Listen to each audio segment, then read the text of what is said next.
امام کے پیچھے فرض نماز میں سورہ فاتحہ کیسے پڑھی جائے؟ اگر وہ سکتہ کرے تو آپ پڑھ لیں جہری نمازوں میں، ورنہ سننا کافی ہے۔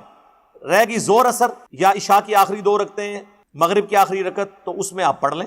باقی جہاں وہ اونچی آواز سے پڑھ رہا ہے تو اگر تو وہ سکتہ دیتا ہے تو پھر آپ پڑھ لیں، ادروائز آپ کا سننا کافی ہے۔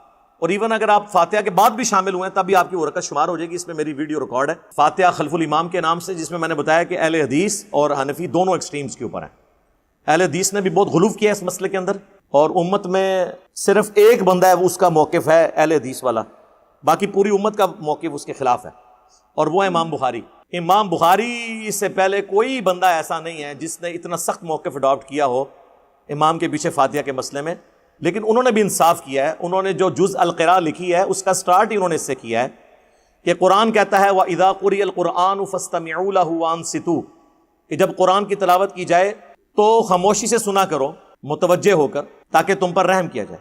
جبکہ حدیث کہتی ہے لا صلاۃ لمن لم یقرأ بفاتحۃ الکتاب، کہ اس کی نماز ہی نہیں ہوتی جو سورہ فاتحہ نہیں نماز میں پڑھتا۔ تو انہوں نے کہا کہ قرآن تو کہتا ہے خاموشی اختیار کرو، حدیث کہتی ہے پڑھو، تو اس کا آپٹیمل سولوشن یہ ہے کہ پڑھیں گے سکتوں میں، امام وقفہ کرے گا، اس وقفے میں پڑھیں گے۔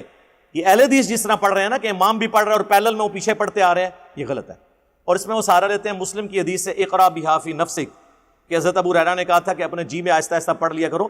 تو حضرت ابو ہریرہ کا قول امام بخاری نے نقل کیا ہے کہ امام بخاری کہتے ہیں کہ حضرت ابو ہریرہ فرمایا کرتے تھے کہ امام کے سکتوں کو سورہ فاتحہ پڑھنے کے لیے غنیمت سمجھو۔ حضرت ابو ہریرہ نے کبھی نہیں کہا کہ جب امام فاتحہ پڑھ رہا ہے تو اس کی قرات کے دوران بھی آپ نے قرات کرنی ہے، یہ بالکل جھوٹ ہے۔